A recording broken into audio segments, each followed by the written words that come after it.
vocês vão entender. Essa mulher, ela vive a epilepsia ali no consultório dela todos os dias. E é uma história que, assim, eu acho que junta...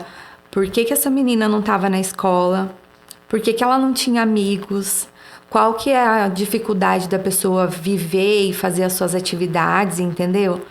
Então, eu acho que junta muita coisa. Mas o que você me perguntou, esse foi meu primeiro contato.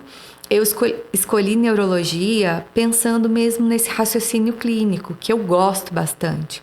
Eu entrei na faculdade de medicina querendo fazer neurologia e eu entrei na neurologia querendo fazer demência. Outra coisa, nada a ver. Olha só. Nada a ver. Só que eu queria atender pacientes crônicos. Eu queria ver pacientes a longo prazo. Não quero... É diferente em algumas especialidades médicas que você opera o paciente, depois não vê mais, você resolve uma questão e depois não vê mais.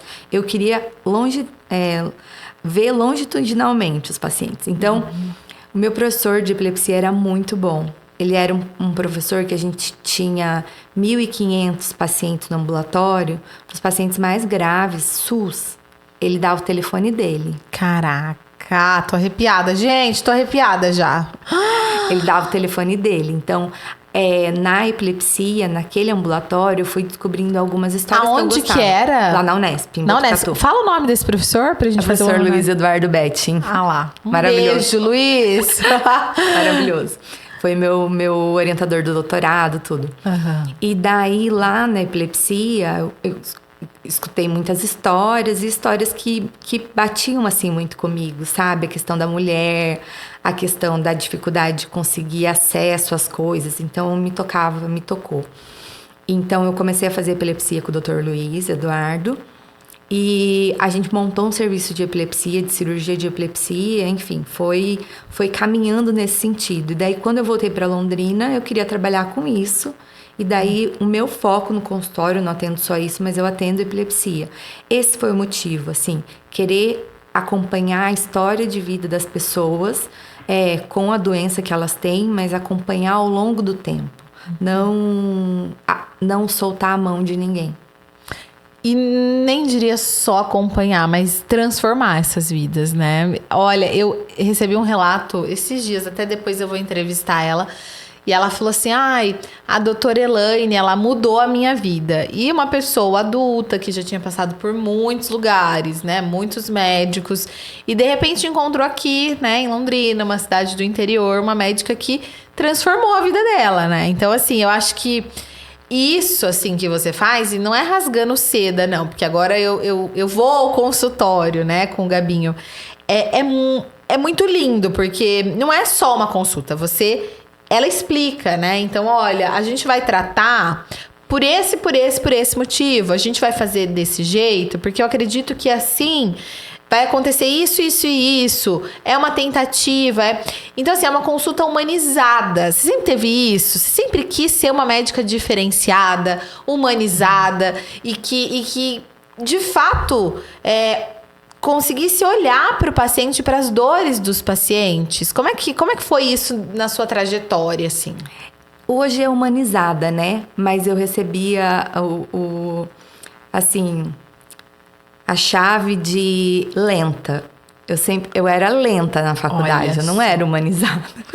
Caraca, fala sobre isso. Porque a minha consulta não era uma consulta que eu queria fazer as coisas rápido. Eu queria saber o que estava acontecendo. Aí eu ia examinar, aí eu gostava de neurologia, eu ia examinar... Eu estava na pneuma, eu examinava neuro. Entendi. Então, aí, assim, era sempre... E a história na epilepsia é muito importante, é fundamental. Então, eu queria pegar uma história. Eu acho que a minha característica como pessoa, ela se uniu à minha característica como médica e com a minha especialidade. Então, era isso, assim, eu era a lerda. E na residência também eu era a lerda. Eu trabalhei no posto de saúde, eu trabalhei aqui em Londrina. E era assim, um paciente a cada 15 minutos. Eu briguei tanto, Leila, que no meu posto era um a cada 30. E eu já tava, ainda bem que eu passei na residência, porque eu já tava brigando pra ser um a cada hora. Você imagina? Mas era isso, sempre foi o meu jeito de fazer as coisas. Entendi. E hoje eu vejo isso, assim, num mundo onde as pessoas só pensam ali em fazer as coisas rápido e fazer 1000 coisas, né? Você ter um médico que consegue olhar no seu olho e falar assim, olha, senta aqui, me conta. Porque hoje em dia, assim, você senta na cadeira do médico, muitas vezes, ele já tá pensando no próximo paciente, né? Não, eu quero entender, eu quero saber.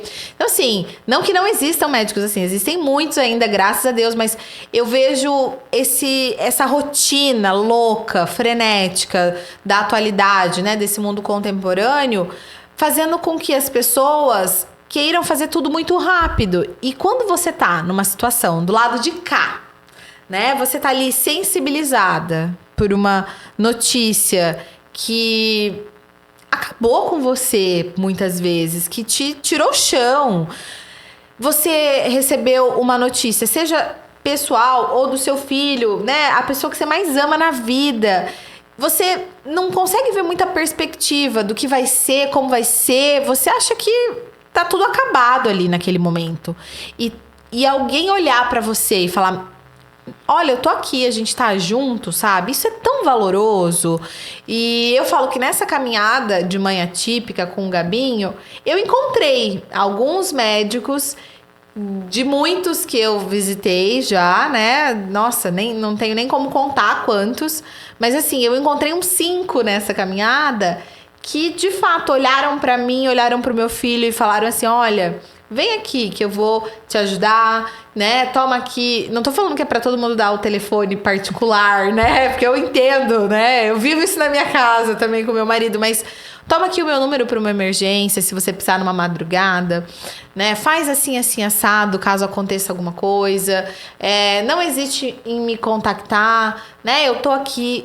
Gente, isso hoje em dia é raridade, sabe? Nem é esse o assunto do podcast, mas já trazendo para isso, porque eu acho que quem de repente está assistindo e é um aluno e está se formando, está no começo aí da sua vida, né, profissional, o quanto isso é importante. Eu costumo dizer que um profissional de verdade, ele não é só talentoso na medicina, no diagnóstico, mas ele tem que ter essa pitada de afeto, de empatia, de se colocar no lugar do outro, né, Elaine?